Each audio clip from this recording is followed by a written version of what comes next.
तो कल हम लोग इतिहास के सबसे पहला खंड में एंशियंट हिस्ट्री जिसको कहते हैं प्राचीन कालीन इतिहास, और प्राचीन कालीन इतिहास में सबसे पहला शुरू किए थे हम लोग प्राग ऐतिहासिक काल। और हम लोग ऑफलाइन में पढ़ रहे हैं। ऑफलाइन का जितना बात है, जो भी बातें होती है, सारा बात रिकॉर्ड करके क्लासेस हम यूट्यूब पर भी डालते हैं। तो यूट्यूब के जो भी लोग देखते होंगे या फिर फेसबुक में, सभी को स्वागत है। और चलते हैं, हम लोग पढ़ते हैं अब इतिहास, जो कि हम लोग पढ़ेंगे।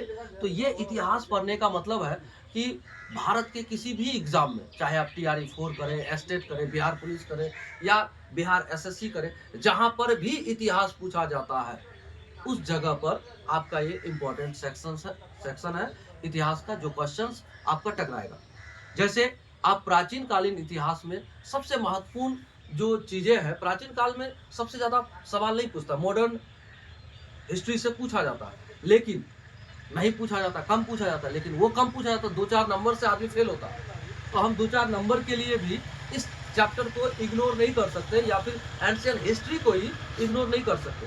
तो हम लोग इसको पढ़ेंगे और इस प्रकार से ढांचा बनाकर पढ़ेंगे कि स्पीड में हम लोग आगे बढ़ जाएंगे। ज्यादा से ज्यादा समय इसको ना देते हुए इसका जो मुख्य मुख्य बिंदु है उसको पढ़ते हुए आगे बढ़ेंगे। तो प्राग ऐतिहासिक काल हम लोग पढ़े थे। ऐतिहासिक जो इतिहास है, उस इतिहास में प्राचीन काल में सबसे पहला प्राग ऐतिहासिक काल, और प्राग ऐतिहासिक काल में हम लोग पाषाण काल पढ़े। उसके बाद पाषाण काल में पाषाण काल और ताम्र पाषाण काल, ये 2 चीज पढ़े। तो पाषाण काल को 3 खंड में बांटकर पढ़े, जैसे पूरा पाषाण काल, मध्य पाषाण काल और नव पाषाण काल। 3 पाषाण काल को पढ़े, यानी पाषाण काल को 3 खंड में बांटकर पढ़े। और ताम्र पाषाण काल को भी पढ़ लिए। तो कल हम लोगों ने जिसको पढ़ा, तो लगभग बातें आप लोग को याद होना चाहिए कि राख के टीले कहां से मिले हैं, मालूम है? हाँ, राख के टीले मैसूर से प्राप्त हुआ है, जो वर्तमान कर्नाटक के मैसूर के पास संगन कल्लू नामक नवपाषाण कालीन पुरास्थल में से राख के टीले प्राप्त हुए, हमने बताया था कल। अब मेहरगढ़ कहाँ है, मालूम है? आपको मालूम है? मेहरगढ़ पाकिस्तान में है वर्तमान, बलूचिस्तान। हाँ, पाकिस्तान के बलूचिस्तान में है। तो बलूचिस्तान में स्थित है। यहाँ से सर्वप्रथम 7000 ईस्वी पूर्व सुलेमान और किरथर पहाड़ियों के बीच कृषि के साथ जौ एवं गेहूं मिली थी, है ना? बुर्जहोम कश्मीर में अवस्थित है। यहाँ गर्तावास का प्रमाण मिला है। यहाँ से मालिक के साथ कुत्ते को दफनाने का साक्ष्य मिला है। ये सारी बातें हम लोगों ने कल किया था। संक्षेप में कल की बातों को हम लोग चर्चा किए आज। और आज चलते हैं आद्य ऐतिहासिक काल, जिसको कहता है कि प्रोटो हिस्टोरिक हिस्ट्री, यानी कि आद्य ऐतिहासिक काल को हम लोग आज पढ़ेंगे। और आद्य ऐतिहासिक काल में सर्वप्रथम आप ये जानिए कि आद्य ऐतिहासिक काल वैसे काल को कहेंगे जिस काल में, क्या कहता है उसको, जिस काल में साक्ष्य प्राप्त हुआ, उसका मतलब पुराने जमाने का साक्ष्य प्राप्त हुआ, कुछ लिखावटें भी प्राप्त हुई, लेकिन हम उनको पढ़ नहीं पाए। तो आद्य ऐतिहासिक काल के अंतर्गत उन्हीं साक्ष्यों के आधार पर लिखे गए इतिहास को रखा गया। जैसे आपको बताएं, इस काल में मानव द्वारा लिखी गई लिपि को पढ़ा नहीं जा सका, किंतु लिखित साक्ष्य मिले हैं। इस काल के जानकारी के स्रोत भी पुरातात्विक साक्ष्य ही है। इसमें सिंधु सभ्यता को रखते हैं। इसमें किसको रखते हैं? सिंधु सभ्यता को रखते हैं। आपको पूछा जा सकता है कि निम्न में से आद्य ऐतिहासिक काल है, दिया जाएगा सिंधु घाटी सभ्यता, वैदिक सभ्यता, ऐसे करके दिया जाएगा, या इनमें से कोई नहीं, या और कोई मेसोपोटामिया की सभ्यता, ऐसे करके दिया जाएगा। तो आप बोलिएगा कि कौन सा है, तो आप बोलेंगे सिंधु घाटी सभ्यता को आद्य ऐतिहासिक काल में रखा गया है।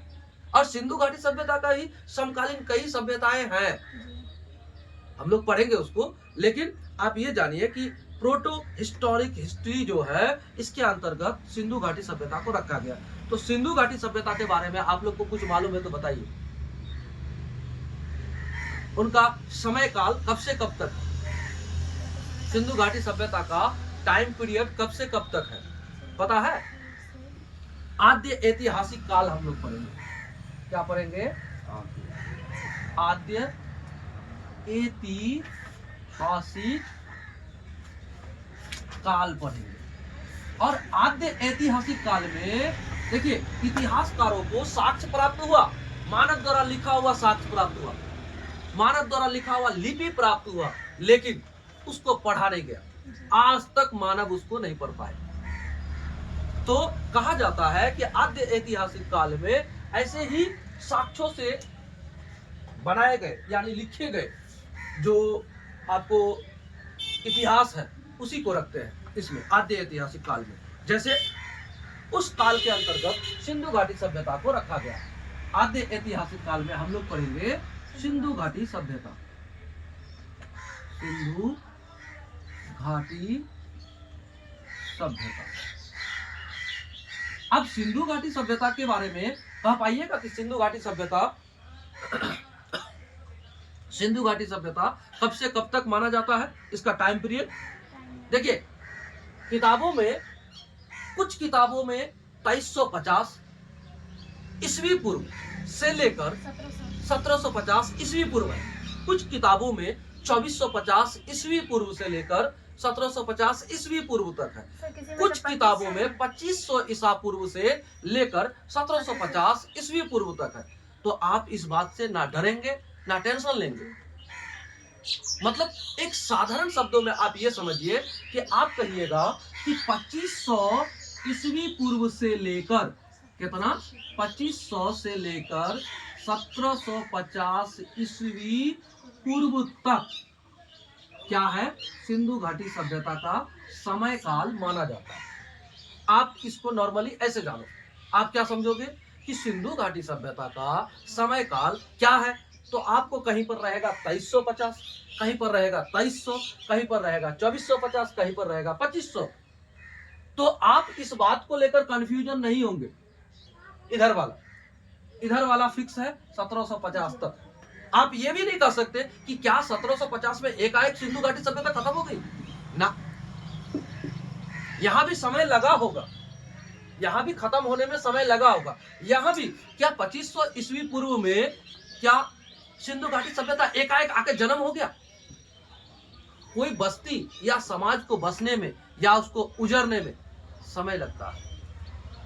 तो सिंधु घाटी सभ्यता को शहरी सभ्यता, नगरीय सभ्यता कहता है। इसका मतलब है सिंधु घाटी सभ्यता एकाएक 2500 ईस्वी पूर्व में तो आया नहीं होगा। उसका भी मतलब शुरुआती दौर बहुत पुराना रहा होगा।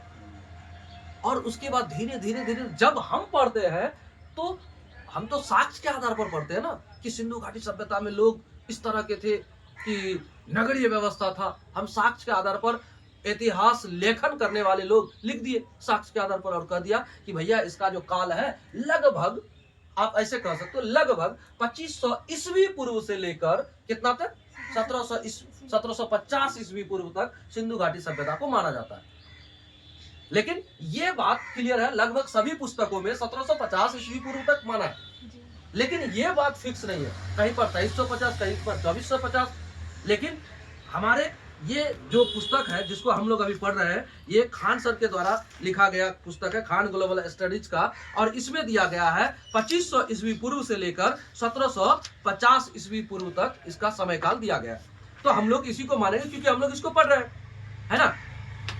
तो चलिए अब हम लोग एक बात बोलते हैं। सवाल ये आती है कि सिंधु घाटी सभ्यता सिंधु नदी तट पर मिली थी, इसलिए इसे सिंधु घाटी सभ्यता कहते हैं। तो आपको सवाल कहा जाएगा कि सिंधु घाटी सभ्यता का नाम सिंधु घाटी सभ्यता क्यों पड़ा?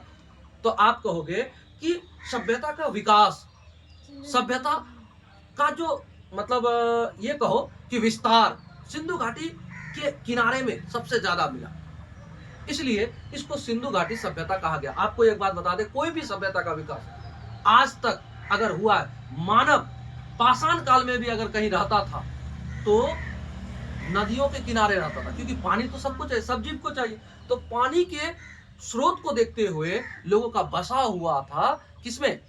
नदी के किनारे। तो सिंधु नदी के किनारे अधिकतर इसका क्षेत्र मिला, इसलिए इसको सिंधु घाटी सभ्यता कहा गया। इसी का नाम एक और भी है, आपको कहा जाएगा हड़प्पा सभ्यता। किसको कहते हैं? तो आप कहोगे सिंधु घाटी सभ्यता को ही हड़प्पा कहते हैं। क्यों कहते हैं? क्योंकि जब खोजकर्ता खोज रहे थे ना, तो सबसे पहले हड़प्पा को ही खोजा गया था, तो इसीलिए इसका नाम हड़प्पा सभ्यता भी कहा जाता है। तो बताते हैं अभी आगे चल के। सिंधु घाटी सभ्यता सिंधु नदी के तट पर मिली, इसलिए इसे सिंधु सभ्यता कहते हैं। इसका विकास 2500 ईस्वी पूर्व से लेकर 1750 ईस्वी पूर्व तक था। अच्छा एक बात बताइए, ईस्वी पूर्व को आप लोग समझते हैं? यहाँ हमने लिखा 2500 ईस्वी पूर्व, लिखिए देते हैं यहाँ भी, ईस्वी पूर्व से लेकर कितना तक? 1750 ईस्वी पूर्व तक। तो इसका मतलब क्या? यहाँ हम उल्टा लिखे, क्या गलत है? नहीं सही है। बोलिए, क्या गलत है? तो फिर क्या सही है? बोलिए, काहे ऐसा लिखे हम? उल्टा लिखे ना। हम लोग कभी भी गिनती जब करते हैं तो 100 से 2500 की ओर जाते हैं, लेकिन हम लिखे 2500 से 1700 की ओर। ये घटते क्रम में क्यों लिखे? देखिए, क्लास के जैसा माहौल में ही चलेंगे। रिकॉर्डिंग होता है, चलिए कोई बात नहीं, लेकिन हम लोग अपने हिसाब से चलेंगे। रिकॉर्डिंग, हम क्लास का जितने बातें हैं सब कुछ ऑनलाइन में चले जाए, कोई दिक्कत नहीं, लेकिन हम लोग ऑफलाइन के तरीके से चलेंगे। आपको कहीं पर भी डिस्टर्ब होगा, वहां पर हम लोग रुकेंगे, बात करेंगे, तब चलेंगे।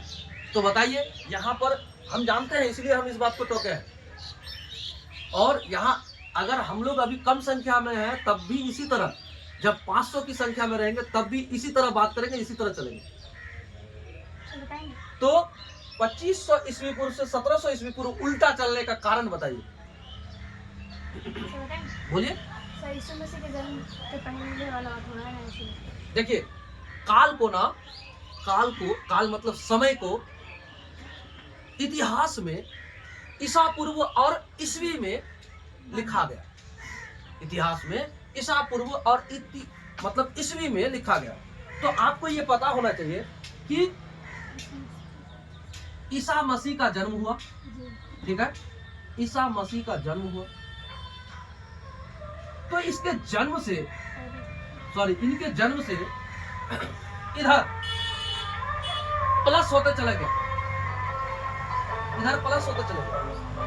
और इनके जन्म से पहले इधर से माइनस होते यहां तक आया।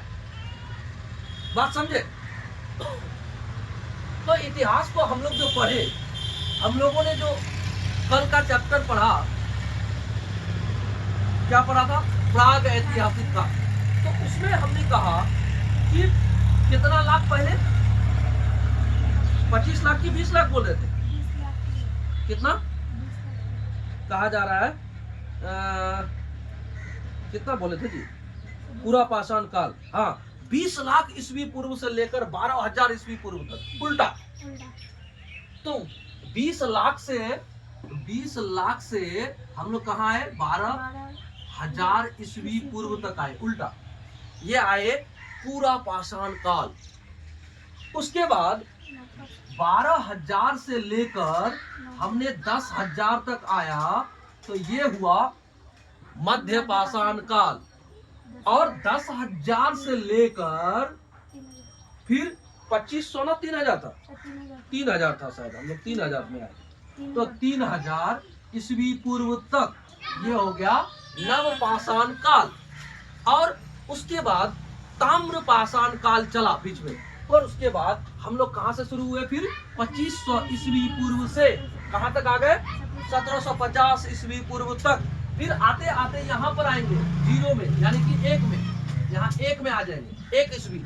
और 1 ईस्वी में आने के बाद इधर जब आ जाएगा तो 1 1 1 2 3 4 ऐसे करके अभी कितना चल रहा है? 2026 ईस्वी चल रहा है। क्या चल रहा है? ईस्वी चल रहा है। इधर ईसा पूर्व है और इधर ईस्वी है। तो इसीलिए घटते क्रम में हम लोग इस बात को चर्चा कर रहे हैं। अब एक बात, अभी 2026 चल रहा है, इसका मतलब 2000 साल इधर और 2500 ईस्वी पूर्व सिंधु घाटी शुरू हुआ, यानी 2500 साल इधर, यानी 4500 साल पहले का बात हम लोग कर रहे हैं अभी। कितना साल पहले का? 4500 साल पहले का बात कर रहे हैं। और 4500 साल पहले लिखा हुआ कोई साक्ष्य उस जमाने का हमें प्राप्त नहीं हुई है, और जो प्राप्त हुई है उसको आज तक मनुष्य पढ़ नहीं पाया, उसको आज तक मनुष्य पढ़ नहीं पाया। तो मेरा कहना यह है, हम लोग जितना कुछ ग्रंथ वगैरह जो भी पढ़ते हैं वो सब कुछ उस जमाने का लिखा हुआ नहीं प्राप्त हुआ। यानी ये तय है कि हम लोग जब सिंधु घाटी सभ्यता में छोड़ के जब हम लोग वैदिक सभ्यता में आ जाएंगे, वैदिक काल में, तब जाके आपको लिखा हुआ साक्ष्य मिलेगा। लेकिन सिंधु घाटी सभ्यता तक जो साक्ष्य मिला है लिखा हुआ, उसको आज तक मनुष्य नहीं पढ़ पाया। ये साक्ष्य है। तो देखिए इसमें कहता है सिंधु सभ्यता का आकार त्रिभुजाकार था। क्वेश्चन पूछता है, देखिए यहाँ पर जितना बिंदु आपको हम बोलेंगे, पढ़ के बताएंगे, ये सारे के सारे एक एक क्वेश्चन है आपके एग्जाम से रिलेटेड। तो सिंधु घाटी सभ्यता कब से कब तक माना जाता है? पहला बात, पहला सवाल आया तो आप कहोगे 2500 से 1750। आप बस इसको ध्यान रखना, 1750 वाले को ध्यान रखना। सिंधु घाटी सभ्यता का नाम सिंधु घाटी सभ्यता क्यों पड़ा? तो आप कहोगे सिंधु नदी के किनारे इसका सबसे ज्यादा फैलाव था, इसका क्षेत्र सिंधु घाटी नदी के किनारे था, इसलिए इसका नाम सिंधु घाटी सभ्यता पड़ा। और आपको पूछा जाएगा सिंधु घाटी जो सभ्यता है इसका जो आकार है किस आकार में था? त्रिभुजाकार, चतुर्भुजाकार या पंचभुजाकार, ऐसे करके रहेगा लिखा हो, तो आप कहोगे त्रिभुजाकार था। कैसा था? त्रिभुजाकार था। उसके बाद इसका क्षेत्र 13 लाख वर्ग किलोमीटर में फैला था। कितना में फैला था?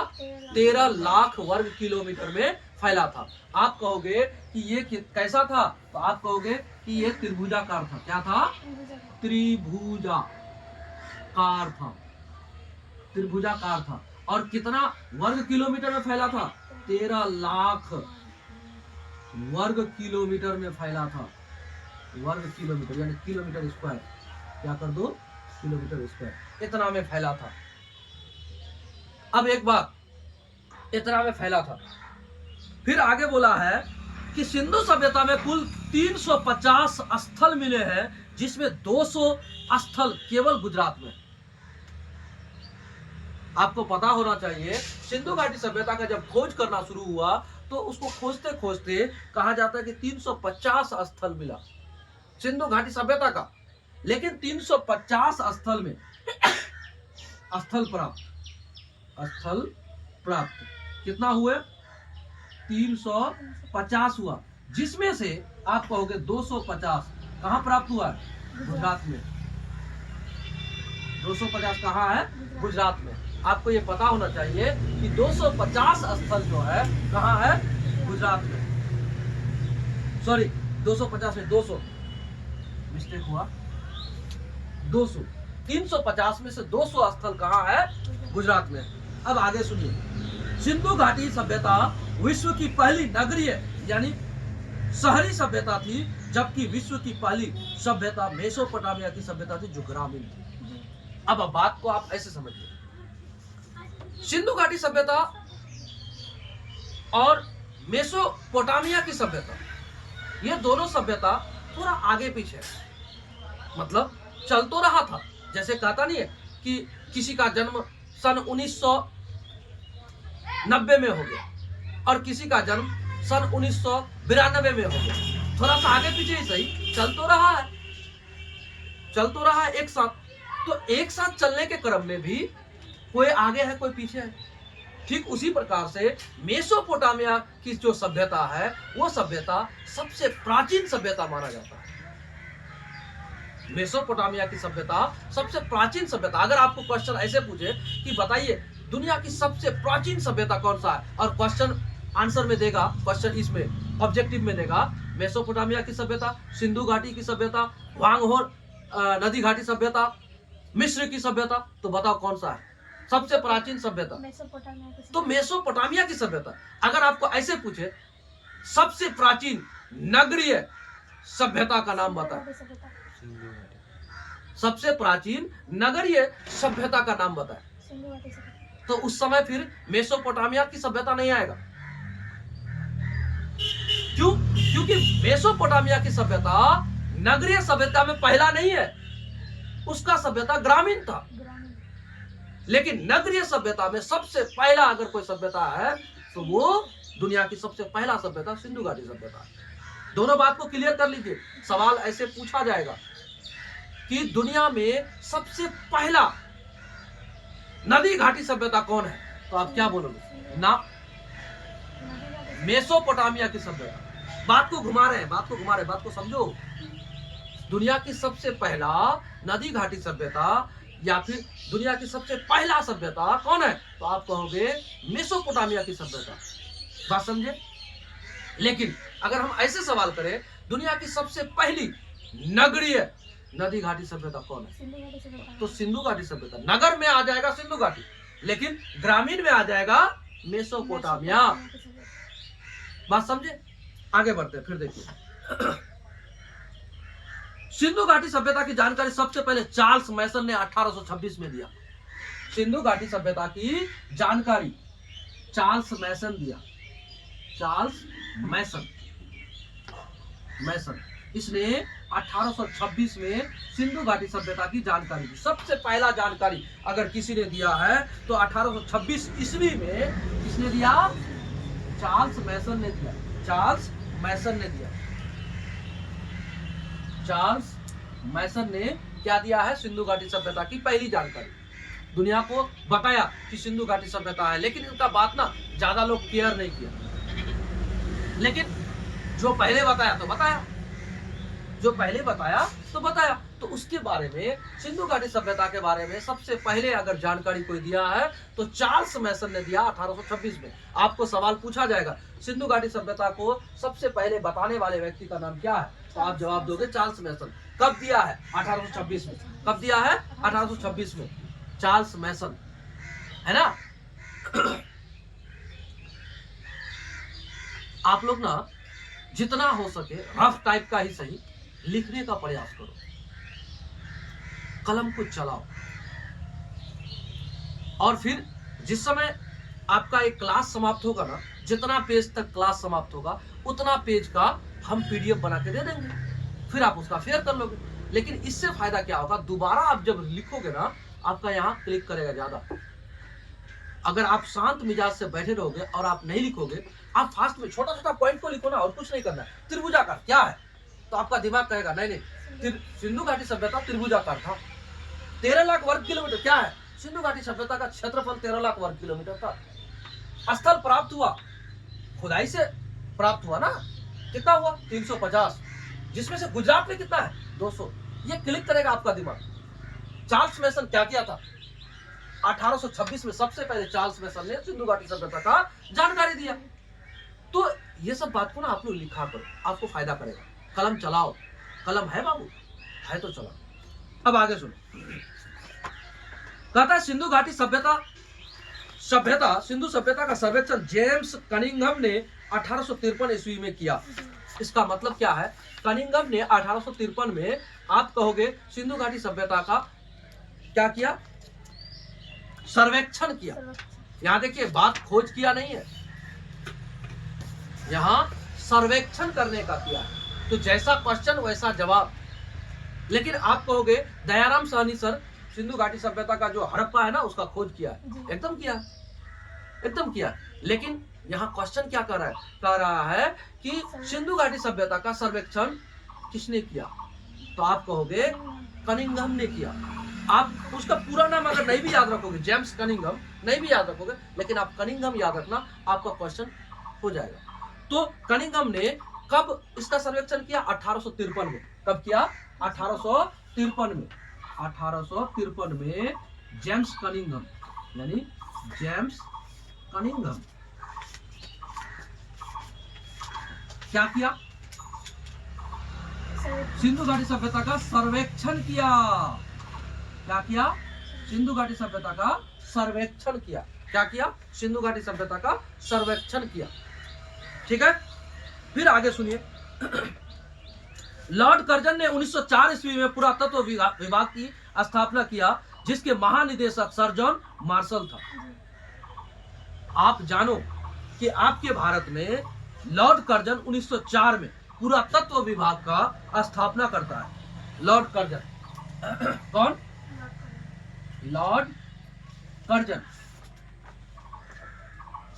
कब किया? 1904 में। 1904 में पुरातत्व विभाग का, पुरातत्व विभाग का क्या करता है? स्थापना करता है। क्या करता है? स्थापना करता है। और लॉर्ड कर्जन पुरातत्व विभाग का स्थापना करने के बाद फिर उसका महानिदेशक किसको बनाता है? जॉन मार्शल को। किसको? जॉन मार्शल को स्थापना कर दिया। और जॉन मार्शल क्या बने? महानिदेशक बने। महानिदेशक बने। अच्छा एक बात बताइए, जॉन मार्शल महानिदेशक किसके बने? तो पुरातत्व विभाग का जॉन मार्शल क्या बने? महानिदेशक बने। ये बात क्लियर हुआ? बात को समझिएगा, फिर से बोल रहे हैं। लॉर्ड कर्जन 1904 ईस्वी में पुरातत्व विभाग का स्थापना किया, ठीक है। लेकिन इस पुरातत्व विभाग का महानिदेशक यानी कि डायरेक्टर जनरल कौन बने? तो जॉन मार्शल बने। बात को समझे ना?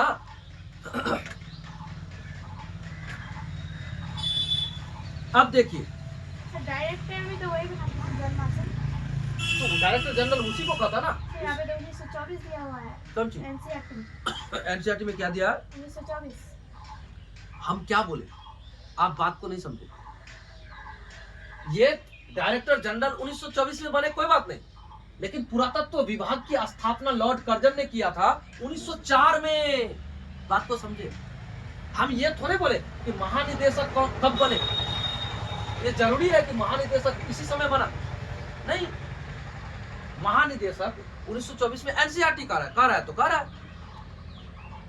बात समझे? बात को समझे। मैंने कोचिंग स्थापना कर दिया 2025 में,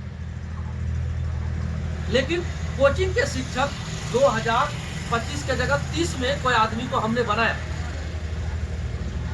तो कोचिंग के शिक्षक जरूरी थोड़े है कि 2025 से ही कोई रहेगा। बात वही है कि लॉर्ड कर्जन ने 1904 में पुरातत्व विभाग की स्थापना किया। ये बात हम लोग क्लियर हो गए। अब उसके बाद जॉन मार्शल महानिदेशक बने। कब बने? ये हम डेट तो नहीं दी कि उसी समय बने। आपको ये पता होना चाहिए कि महानिदेशक कौन बना था पुरातत्व विभाग का। तो आप कहोगे जॉन मार्शल, है ना। देखो इसमें दिया है कि सिंधु सभ्यता की पहली खुदाई दयाराम साहनी ने की। इसकी जानकारी के लिए पहली खुदाई हड़प्पा में 1921 ईस्वी में हुई थी, अतः इसे हड़प्पा सभ्यता भी कहते हैं। बात समझे? सुनो, बताते हैं कि सिंधु घाटी सभ्यता के अंतर्गत एक जगह है हड़प्पा। तो हड़प्पा की खोज करने में, खुदाई करने में सबसे आगे एक व्यक्ति थे जिनका नाम है दयाराम साहनी। उन्होंने 1921 ईस्वी में, कब? दयाराम साहनी 1921 ईस्वी में, दयाराम साहनी कब किया? 1921 ईस्वी में क्या किया? हड़प्पा की खोज की। हड़प्पा की खोज की। अब आप कहोगे हड़प्पा की खोज की, तो दयाराम साहनी के नेतृत्व में हड़प्पा की खोज हुई और सिंधु घाटी सभ्यता का ही ये साइट है। लेकिन हड़प्पा की पहली बार खोज हुई, पहला खोज सिंधु घाटी सभ्यता में हड़प्पा की हुई। तो इसीलिए सिंधु घाटी सभ्यता को हड़प्पा सभ्यता भी कहते हैं। क्या कहते हैं? हड़प्पा सभ्यता भी कहते हैं। तो अब कहा जाता है कि सिंधु सभ्यता का नामकरण जॉन मार्शल ने किया। आपको क्वेश्चन करेगा कि सिंधु सभ्यता का नामकरण किसने किया? तो जॉन मार्शल ने किया। जॉन मार्शल ने सिंधु सभ्यता का नामकरण किया है। जॉन मार्शल क्या किया है? सिंधु सभ्यता का नामकरण, सिंधु सभ्यता का नामकरण। तो आप कहोगे सिंधु सभ्यता का नामकरण किसने किया? तो आप कहोगे जॉन मार्शल ने। क्वेश्चन करेगा आपको कि सिंधु सभ्यता का नामकरण किसने किया? अच्छा एक बात बताओ, जिसके बारे में दुनिया जानती ही नहीं है उसका नामकरण तो करना पड़ेगा कि आखिर है क्या। आप कभी भी कहीं जाओगे तो सबसे पहले आपका नाम ही पूछता, आप है कौन, आपका नाम क्या है। तो इस तरह से ठीक उसी प्रकार से सिंधु घाटी सभ्यता का तो खोज हुई, लेकिन भाई उसका नाम सिंधु घाटी जो नामकरण दिया किसने दिया? तो आप कहोगे जॉन मार्शल ने उसको नामकरण दिया। तो यहां तक सिंधु घाटी सभ्यता का परिचय था। अब सिंधु घाटी सभ्यता का विस्तार को जानते हैं। देखिए इसमें हमको एक अच्छी खास बात क्या लगा, इतिहास के 3 पुस्तक, प्राचीन, मध्यकालीन और वर्तमान, जिसको आधुनिक कहते हैं, ये सबको एक साथ इतना छोटा बुक में कर देना छोटा मोटा बात नहीं है ना। जितना फैक्ट्स है, जितना इंपॉर्टेंट चीज है इस पुस्तक में है। हम इसलिए कह रहे हैं क्योंकि हम बार बार इतिहास को पढ़े। हम इस बच्ची को पढ़ा रहे हैं तो 12th क्लास का जो एनसीईआरटी इतिहास है इसको देखने के बाद लगता है कि इतना बड़ा पुस्तक केवल 12th क्लास का, इससे दुगुना मोटा है, देख लो। लेकिन इस इतने पतले पुस्तक में आपको सारा जानकारी लगभग देना, ये तो अच्छा बात है कि आपको छोटा सा छोटा बुक में, हम लगता है इसको 60 से 75 दिन में ये खत्म हो जाएगा,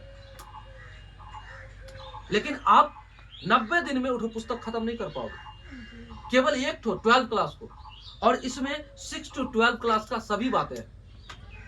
तो ये तो फायदा कर जाएगा। एक कॉम्पिटिटिव एग्जाम के लिए तैयारी करने वाले बच्चों के लिए क्या हो जाएगा कि आपको कम समय में ज्यादा जानकारियां चाहिए।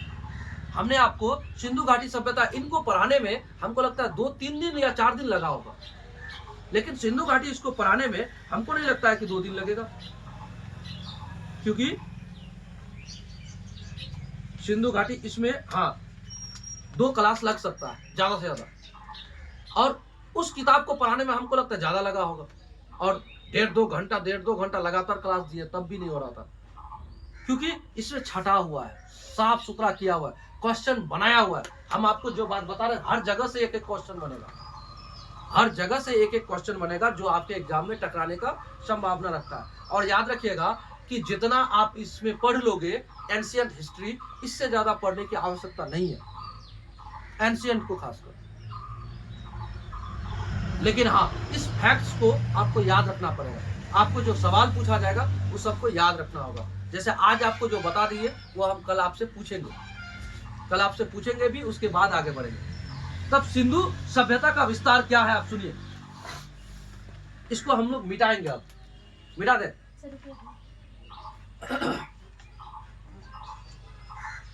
तो थोड़ा सुन भी लीजिए। इस विस्तार का मतलब है इसका फैलाव किधर से किधर था, उत्तर से दक्षिण, पूरब से पश्चिम, कहां तक था। तो कहता है इसकी उत्तरी सीमा कश्मीर के मांडा, कश्मीर में एक जगह है मांडा में चिनाब नदी के तट पर थी। इसकी खुदाई जगपति जोशी ने 1982 ईस्वी में किया। बात समझे? सिंधु घाटी सभ्यता उत्तर में मांडा तट और दक्षिण में दैमाबाद है, और पूरब में आलमगीरपुर है, और पश्चिम में सुतका गंडोर है। हम आपको बताए थे इसमें, है ना। तो उत्तर में मांडा चिनाब नदी के किनारे है। आपको क्वेश्चन पूछेगा कि सिंधु घाटी सभ्यता का फैलाव उत्तर में निम्न में से किस स्थान तक है, मांडा वगैरह वगैरह, कोई भी 3-4 ऑप्शन दे देगा। तो आपका एक क्वेश्चन यहाँ बनता है, मांडा किस नदी के किनारे में? तो आप कहोगे चिनाब नदी के किनारे। ठीक है, चिनाब नदी पर ना अभी बहुत बड़ा पुल बना, इसलिए ये इंपॉर्टेंट बात है कि वर्तमान में कोई भी क्वेश्चन अगर पूछा जाता है एग्जाम में तो चिनाब नदी से रिलेटेड क्वेश्चन पूछा जा सकता है संबंधित करके।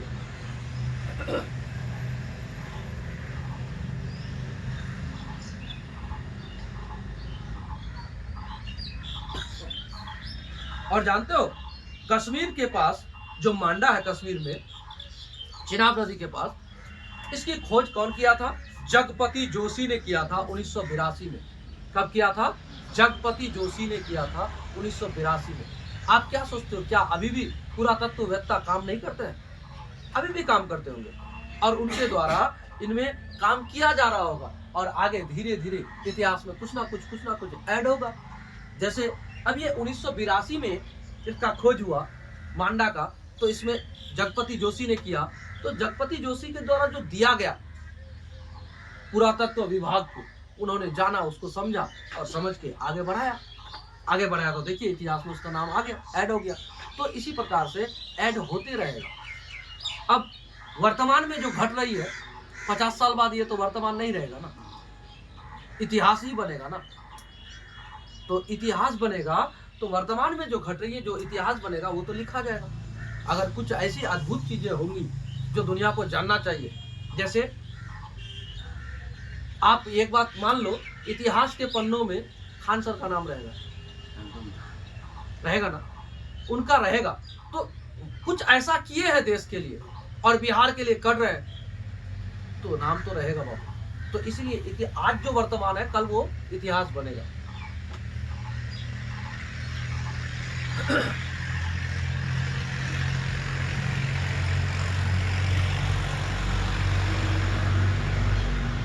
अब सुनिए, सिंधु सभ्यता का विस्तार उत्तर में बता दिए। उत्तरी सीमा कहां तक है? कश्मीर में मांडा जो है वहां तक उत्तरी सीमा है इसका, सिंधु घाटी सभ्यता का। मांडा किस नदी के किनारे है? चिनाब नदी के किनारे है। ठीक है। अब कहता है इसकी खुदाई जगपति जोशी ने की 1982 में। इसकी पूर्वी सीमा उत्तर प्रदेश के आलमगीरपुर में थी। देखिए कहा जा रहा थी, जो हिंडन नदी के किनारे थी। यज्ञदत्त शर्मा ने के नेतृत्व में इसका उत्खनन हुआ है। अब सुनिए ध्यान से, पूरब में, आप ऐसे समझो, इसको मिटाएंगे तभी आपको बता पाएंगे।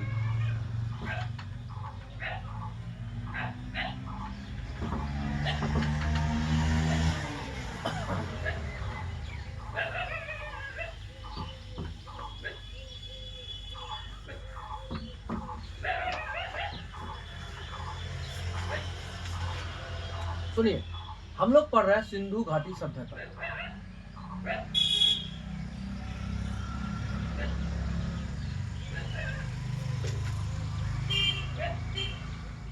इसको पढ़ रहे हैं सिंधु घाटी सभ्यता।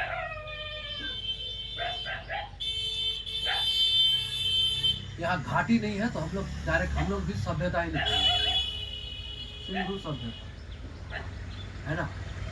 तो अब ये सिंधु सभ्यता देखिए ऐसे होता है, ये उत्तर, ये दक्षिण, ये ईस्ट मतलब पूरब, ये वेस्ट मतलब पश्चिम, है ना। तो इधर है मांडा। कहाँ है? मांडा किस नदी के किनारे है? चिनाब नदी के किनारे। यहाँ डायरेक्ट लिख देते हैं चिनाब नदी। ठीक। अब पूरब में है आलमगीरपुर,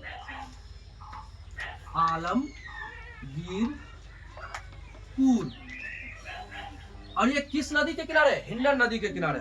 किस नदी के किनारे हैं? हिंडन नदी के किनारे।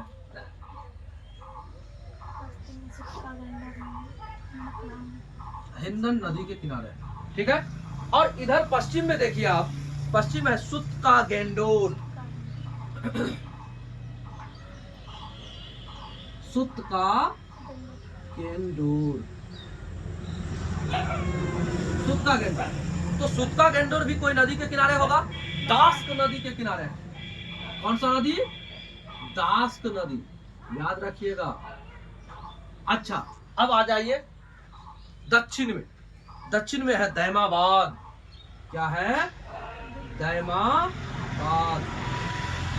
दक्षिण में दैमाबाद। और दैमाबाद किस नदी के किनारे है? परवरा नदी के किनारे है। किस नदी के किनारे है? परवरा नदी के किनारे। देखिए, आप एक बात गौर कीजिए, हमने कहा कोई भी सभ्यता फली फूली तो किसी ना किसी नदी किनारे ही बसी है, फली है। तो अब बताइए, ये जो मांडा चिनाब नदी, आलमगीरपुर हिंडन नदी, परवरा नदी के किनारे दैमाबाद, सुत्का गेंडोर दास्क नदी के किनारे। तो इसका मतलब क्या है?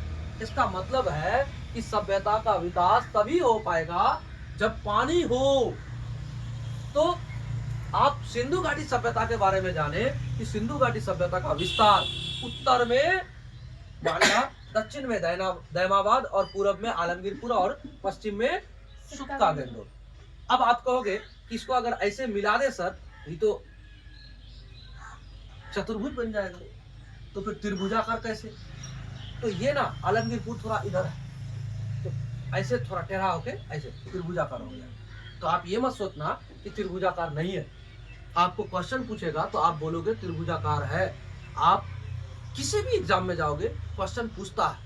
हमने त्रिभुजाकार वाला क्वेश्चन किसी ना किसी एग्जाम में देखा है या फिर क्वेश्चन सेट में देखा है, क्वेश्चन पूछता है इसमें। और इस पुस्तक में लगभग क्वेश्चन को देखते हुए ही सब कुछ लगभग ऐसा लग रहा है कि ये सब बात पहले पूछा गया तो लिखा गया, ऐसा है। तो सुनिए, तो यज्ञदत्त शर्मा के नेतृत्व में आलमगीरपुर की खोज की गई थी हिंडन नदी के किनारे। अब दक्षिण में है, दक्षिणी सीमा महाराष्ट्र के दैमाबाद में परवरा नदी के तट पर थी। यहां से धातु का रथ, कहां से? दैमाबाद से, है ना, दक्षिण में दैमाबाद। तो कहता है यहां से धातु का रथ, इक्का गाड़ी का प्रमाण मिला है। धातु के रथ का प्रमाण मिला है दैमाबाद से। दैमाबाद कहाँ है? महाराष्ट्र में। कहाँ है दैमाबाद? महाराष्ट्र में, महाराष्ट्र में। अच्छा एक बात बताइए, ये कहाँ है? आलमगीरपुर यूपी में, और ये कहाँ है? कश्मीर में। और ये कहाँ है? सुत्का गेंडोर। सुत्का गेंडोर कहीं होगा। सुत्का गेंडोर हमको लगता है अभी वर्तमान का पाकिस्तान में है। हाँ, पाकिस्तान में सुत्का गेंडोर। ये कहाँ है? पाकिस्तान में। ठीक है ना? ये सब बात आपको पता होना चाहिए। अब देखिए, इस जगह से धातु का रथ मिला है। कहां से? यहां से धातु का रथ मिला, रथ मिला। दैमाबाद से धातु का रथ मिला है, जिसको इक्का गाड़ी कहते हैं। क्या कहते हैं इसको? किसी का नाम है इक्का गाड़ी। इक्का गाड़ी, ठीक है। धातु के रथ को इक्का गाड़ी कहा गया। अब आगे सुनिए, इसकी पश्चिमी सीमा पाकिस्तान के सुत्का गेंडोर में थी, जो दास्क नदी के तट पर थी। दास्क नदी के तट पर थी। आगे सुनिए,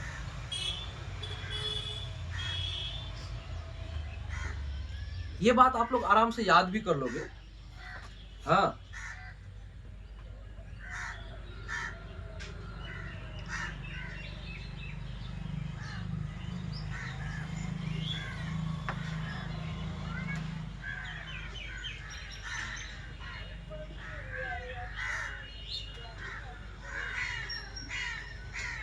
यहां एक क्या दिया है इस पुस्तक में, ट्रिक दिया गया है। ट्रिक क्या दिया है?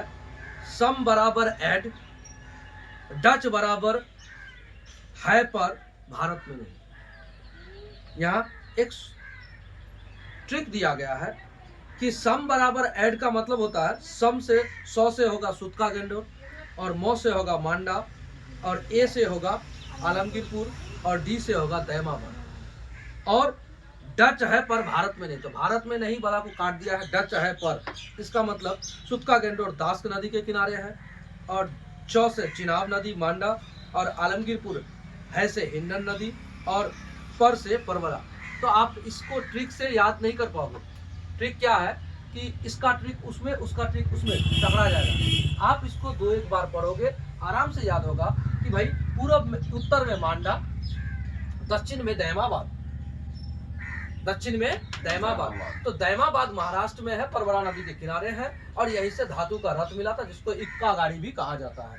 फिर आ जाओ, मांडा चिनाब नदी के किनारे है, जो कश्मीर में है, अब आलमगीरपुर उत्तर प्रदेश में है, जो हिंडन नदी के किनारे है, और सुतका गंडोर दास नदी के किनारे है, और कहाँ है?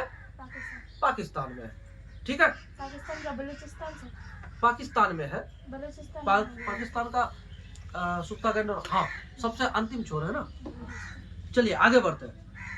अब हड़प्पा को जानते हैं कि हड़प्पा है क्या, या हड़प्पा के बारे में क्या क्या विशेष बातें हैं। तो आपको पता होना चाहिए, हड़प्पा के बारे में पूछा जाएगा कि हड़प्पा किस नदी के किनारे है। रावी नदी। तो सबसे पहला बात कि हड़प्पा रावी नदी के किनारे है। कहाँ है? हड़प्पा रावी नदी के किनारे। अब आप कहिएगा कि हड़प्पा को तो सिंधु घाटी सभ्यता कहते हैं, तो ये फिर रावी नदी के किनारे है। हाँ, हड़प्पा की खोज हुई सबसे पहले सिंधु घाटी सभ्यता के अंतर्गत। सिंधु घाटी सभ्यता का क्षेत्र बहुत बड़ा, आपने जाना, यहां से लेकर यहां तक, यहां से लेकर यहां तक, इसके अंतर्गत ही हड़प्पा शहर है। उस हड़प्पा शहर के बारे में पूछा जाएगा कि हड़प्पा जो नगर है, वो नगर किस नदी के किनारे है। तो आप कहोगे रावी नदी के किनारे है। तो क्वेश्चन बन गया। तो हड़प्पा रावी नदी के किनारे है, और जिसका खोज दयाराम साहनी ने किया था। और कब किया था? 1921 में। 1921 में। कहता है इसकी खुदाई दयाराम साहनी ने की। यह रावी नदी के तट पर पाकिस्तान के माउंट गोमरी जिला में स्थित है। पाकिस्तान के माउंट गोमरी जिला में कौन जगह पे है? माउंट गोमरी जिला में ये जगह है हड़प्पा, है ना। और इसका खोज किसने किया था? दयाराम साहनी ने। कब किया था? 1921 में। यह किस नदी के किनारे है? रावी नदी के किनारे। फिर आगे सुनिए, पिगट ने हड़प्पा और मोहनजोदड़ो को एक विस्तृत साम्राज्य की जुड़वा राजधानी कहा था, है ना। क्या कहा था? मोहनजोदड़ो और किसको? हड़प्पा को। मोहनजोदड़ो और हड़प्पा को।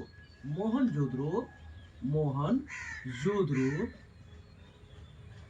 हाँ, और हड़प्पा,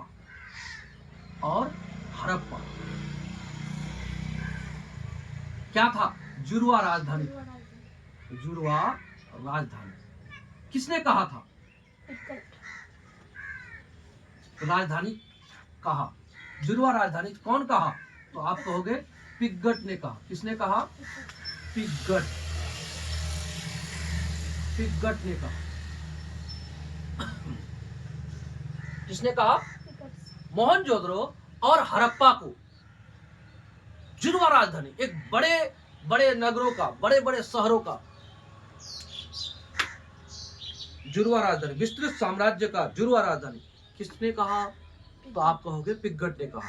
किसको कहा? मोहनजोदड़ो और हड़प्पा को कहा कि ये दोनों जो एक विस्तृत साम्राज्य का बड़ा बड़ा शहर है ना, इसलिए ये दोनों शहर क्या होगा?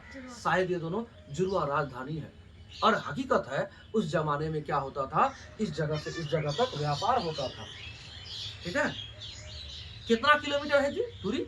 670 किलोमीटर दूरी है। अब सुनिए, यहां से निम्नलिखित वस्तुएं मिली है। कहां से? हड़प्पा से। कुम्हार का चाक। कुम्हार का चाक समझते हैं? जिस जगह पर बर्तन बनाता है, जिस चाक पर ऐसे घुमा दिया, उसके ऊपर बर्तन बना रहा है, तो उसको चाक कहता है। तो कुम्हार का चाक ये मिला है। कहां से? हड़प्पा से। बहुत सब चीज मिला है, बता रहे हैं। श्रमिक आवास, मतलब मजदूरों को रहने का जो घर है, वो भी प्राप्त हुआ है। कहां से? हड़प्पा से।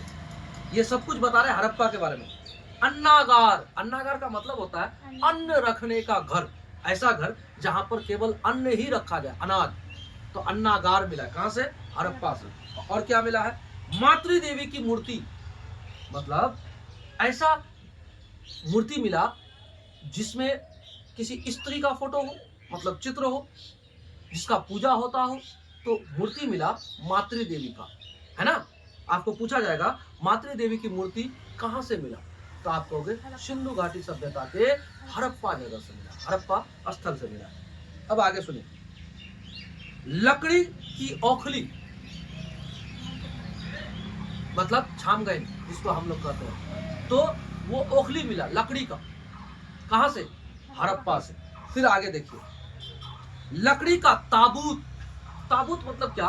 किसी को ना, किसी व्यक्ति को या किसी चीज को, किसी लकड़ी का इसमें क्या कहता है उसको, डिब्बा में बंद कर देना, तो वो कहलाएगा, वो डिब्बा बंद जो लकड़ी का बर्तन होगा वो ताबूत कहलाता है। तो लकड़ी का ताबूत मिला। RH-37 कब्रिस्तान, ये भी मिला है, और इसका नाम दिया है RH-37 कब्रिस्तान। एक सींग वाला जानवर, एक सींग वाला जानवर कहां से मिला? तो आपको हो गया हड़प्पा से। और क्या? हाथी का कपाल, खोपड़ी, हाथी का खोपड़ी भी मिला है, कहां से? हड़प्पा से। स्वास्तिक चिन्ह, स्वास्तिक चिन्ह जानते हो ना?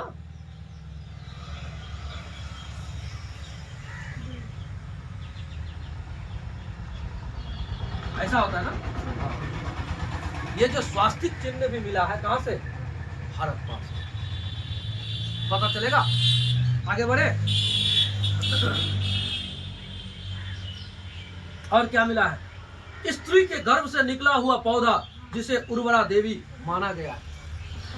स्त्री के गर्भ से निकला हुआ पौधा, इस तरह का मूर्ति मिला।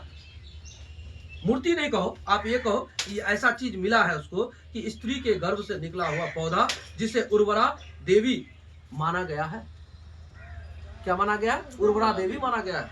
और नोट में दिया है कि चांदी का सर्वप्रथम प्रयोग हड़प्पा सभ्यता के लोगों ने ही किए थे। चांदी का सर्वप्रथम प्रयोग हड़प्पा के लोग ने ही किया था। ये नोट में बताया आपको, इस किताब में दिया है, यानी कि कोई स्पेशल बात होगा। तो चांदी का सर्वप्रथम उपयोग किसने किया था? हड़प्पा सभ्यता के लोगों ने किए।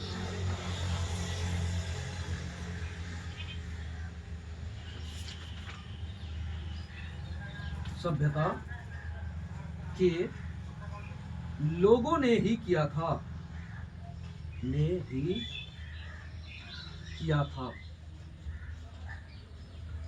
इसका मतलब दुनिया में सबसे पहले हड़प्पा के ही लोग चांदी का उपयोग किया था।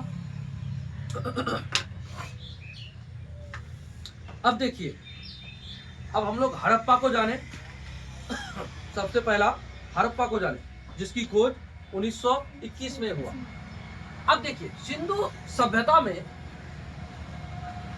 सुन लीजिए बात को, सिंधु सभ्यता में सबसे पहला बात है कि सिंधु सभ्यता क्या है, सिंधु सभ्यता कहाँ है, सिंधु सभ्यता का क्षेत्रफल क्या है, सिंधु सभ्यता कहाँ से कहाँ तक फैला है। ये सारा बात जानने के बाद सिंधु घाटी सभ्यता में जो खोजकर्ता थे, सिंधु घाटी सभ्यता को नामकरण किन्होंने दिया, ये सारा बात हम लोग कर लिए पहले।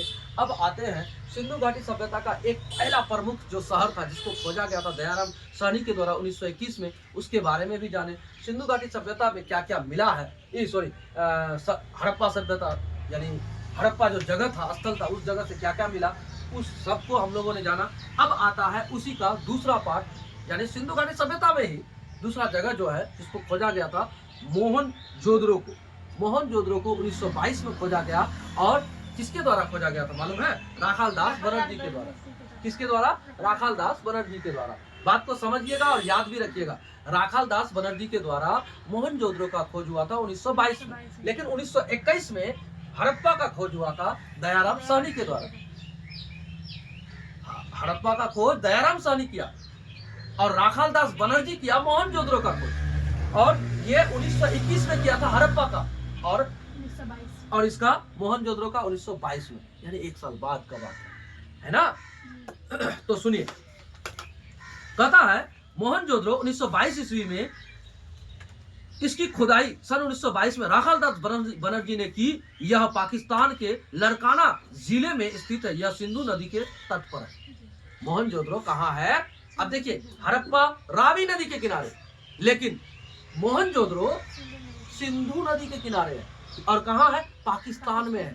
कौन जिला में? लड़काना जिले में, है ना। नाम सब याद रखिएगा। मिटाते हैं इसको, उधर देखिए।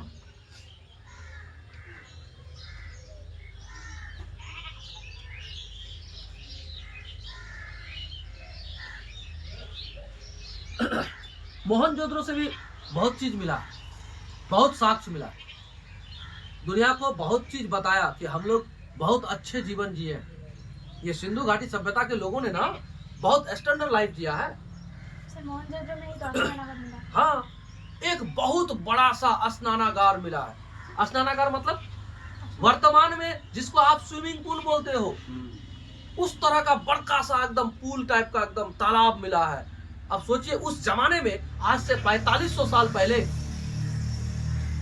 सोचने वाली बात है, आज से 4500 साल पहले ये सभ्यता, और उस जमाने में लोग एक बड़ा सा स्विमिंग पूल के टाइप का एकदम तालाब बनाया, जिसमें उतरने का भी व्यवस्था वो भी था, पानी निकास करने का भी व्यवस्था था कि गंदा हो जाए पानी तो कैसे निकालेंगे, और फिर पानी डालने का भी व्यवस्था। सोचिए कि कितना उन्नत किस्म के लोग उस जमाने में सिंधु घाटी सभ्यता में लोग रहे होंगे।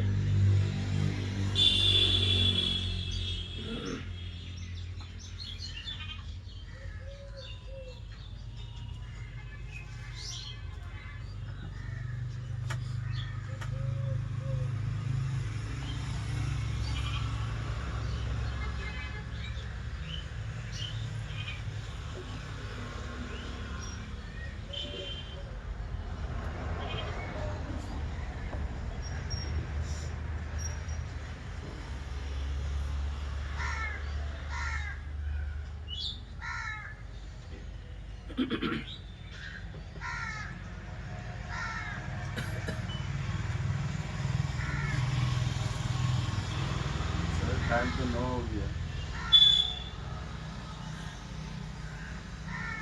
मोहनजोदड़ो को जान लेते, उसके बाद छोड़ देंगे क्या, और उसके बाद हम आपको इसका पीडीएफ दे देंगे, आप लोग इसको अच्छा से नोट्स कर लीजिएगा। हाँ होगा। सारा स्कैन करके डाल देंगे, आप इसको आराम से क्या करोगे, इसको एक एक करके बाय नोट एकदम एक तरफ से लिखोगे, क्योंकि एक दिन में भारी पड़ेगा। पूरा पुस्तक आप चाहोगे तो लिख लोगे, का है एकदम शॉर्ट नोट्स, जिस तरह से इसी तरह से, ज्यादा कुछ इसमें झोलझाल नहीं करना है, एकदम एक एक करके हर पॉइंट को लिखना है, और जितना आप समझते हो वो बात रिपीट हो जाएगा, और रिपीट हो जाएगा तो यहाँ से नहीं भागेगा। यहाँ आप मान लीजिए, देखिए यहाँ तो हम पूरा बात नहीं लिखते हैं ना, तो ये पूरा बात नहीं लिखते तो आप इसको लिखिए, जब आप इसको दोबारा देखिएगा तो आपका दिमाग अपने क्लिक करेगा, यहाँ ऐसा था, फिर आप उसको शॉर्ट नोट्स जो यहाँ से जो फिर पीडीएफ देंगे जिसको आप नोट करोगे उससे मिलान कर लेंगे, तो क्या हो जाएगा, आपका दिमाग में वो खुल जाएगा। आप चाहे एसएससी दो, परिचारी दो, बिहार पुलिस दो, या सिपाही दो, दरोगा दो, जिसमें दो एग्जाम, अगर उसमें इतिहास पूछता है, जीएस का खंड है, सामान्य अध्ययन का खंड है, तो आपको ये काम देगा ही।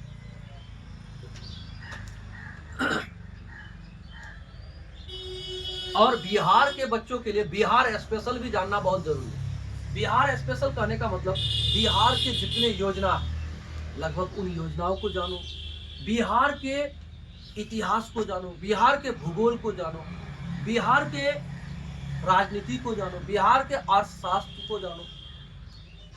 यहां से भी क्वेश्चन रहता है, लगभग 20 प्रश्न पीसीएस में पूछता है। दरोगा में पूछा था ना उषा योजना, तो पूछेगा, इसीलिए तो बोल रहे हैं, मतलब लगभग बिहार के क्वेश्चंस रहेंगे। भारत के तो रहे, भारत हमारा देश है, लेकिन हम ये नहीं कहते कि भारत का सवाल, पूरा बात तो भारत का ही, लेकिन बिहार स्पेशल क्वेश्चन डालता है, बिहार से रिलेटेड क्वेश्चन डालेगा, तो आपको ये सब भी बात पता होना चाहिए। इसको पढ़ाने के बाद हम आपको पॉलिटी पढ़ा देंगे, और पॉलिटी पढ़ाने के बाद हम आपको बिहार स्पेशल पढ़ा देंगे, और बीच बीच में हम लोग क्या करेंगे, मैथ्स का बेसिक बातें बताते चलेंगे, ताकि आप मैथ्स में भी कुछ आगे करते रहो।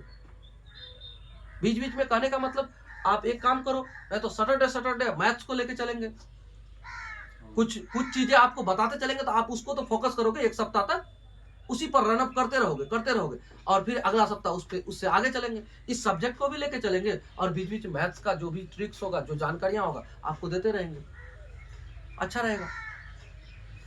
और छोटा लेवल से हम जानते हैं कि कक्षा 10 के बाद लगभग बच्चे छोड़ देते हैं मैथ्स को, हमारे क्षेत्र के बच्चे छोड़ देते हैं। तो इस ऐसा नहीं कि एकाएक एकदम हम चले गए बड़का सवाल करा रहे, आपको हम बड़ा सवाल नहीं कराएंगे, हम आपको वैसा कराएंगे जो आपको भी समझ में आए और आपको डर भी ना लगे। जो आदमी मैथ्स नहीं सीखता है वो नौकरी नहीं करता है क्या? करता है। हमारे बिहार के सबसे बड़ा एग्जाम, जिसको बिहार में स्टेट पीसीएस कहते हो आप, बीपीएससी पीसीएस, जिसके द्वारा डीएसपी बनता है, लोग वीडियो बनता है, जिसके द्वारा एसडीएम बनता है, और एसडीएम लेवल का भी पदाधिकारी बहुत सब है, और ब्लॉक लेवल का भी पदाधिकारी बहुत सब है। यानी पदाधिकारी बनने का एग्जाम में मैथ और रीजनिंग मिला के 10 नंबर का पूछता है, उससे ज्यादा नहीं। 140 नंबर का टोटल जीएस रहता है। अब सोचिए कि उतना बड़ा लेवल का पदाधिकारी बनना चाहते हो, उसमें मैथ नहीं भी पढ़ोगे तो आप बन जाओगे। सोचने वाली बात है। ये हम केवल नहीं करें, खान सर के द्वारा कहा जाता है, और खान सर के द्वारा जो पढ़ाया जाता है। हमने 70 जो 70th हुआ, 70वां जो बीपीएससी हुआ, उसमें भी हमने एग्जाम दिया। केवल थोड़ा सा पढ़ के हमको अनुभव करना था कैसा होता है, हमने दिया। 71st यानी 71वां दिया तो हमको अच्छा अनुभव हुआ, अच्छा खासा मेरा नंबर आया भी उसमें। हम नहीं पाए सक्सेस होने, वो अलग बात है, शायद कृपा रही